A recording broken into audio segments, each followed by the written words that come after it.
आपको पता है 80% स्पिरिचुअल लोग क्यों मानते हैं कि 2025 में कलयुग खत्म हो रहा है? चलिए दिव्य भविष्यवाणियों को समझते हैं।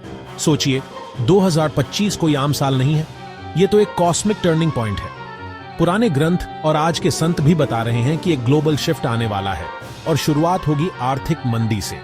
हो सकता है अमेरिकन डॉलर उतना ताकतवर ना रहे, लेकिन बस इतना ही नहीं, भूकंप, सुनामी जैसी प्राकृतिक आपदाएं और एक नया डिजीज एक्स भी हमारी दुनिया को हिलाकर रख देंगे। और ये सिर्फ कुदरत का कहर नहीं होगा, 2028-2019 तक एक बड़ी जंग होने की भी आशंका है, जिसमें शायद परमाणु हथियार भी इस्तेमाल हो सकते हैं। 2024 को कहा जा रहा है कर्मों के हिसाब का साल, यानी हमारे अच्छे बुरे कर्म हमें भुगतने पड़ेंगे।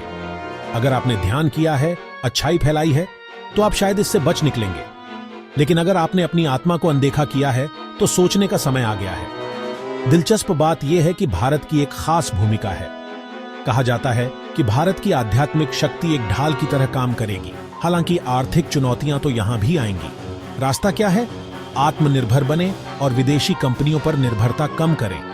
और अंत में कलयुग का अंत, यानी अंधकार युग का अंत, एक बहुत बड़े बदलाव का समय होगा, एक तरह का मिनी प्रलय। लेकिन हिम्मत मत हारिए। माना जाता है कि दिव्य शक्तियां और आध्यात्मिक गुरु हमें मार्गदर्शन दे रहे हैं, इस मुश्किल समय में मानवता की रक्षा कर रहे हैं। तो क्या आप आने वाले समय के लिए तैयार हैं? तैयार रहें, आध्यात्मिक रहें और सबसे महत्वपूर्ण, सकारात्मक रहें। ये मोहित अमरानी आपको याद दिला रहा है कि अपने भाई का साथ दें और इस चैनल को सब्सक्राइब करें और ऐसी ही बाकी बातें जानने के लिए।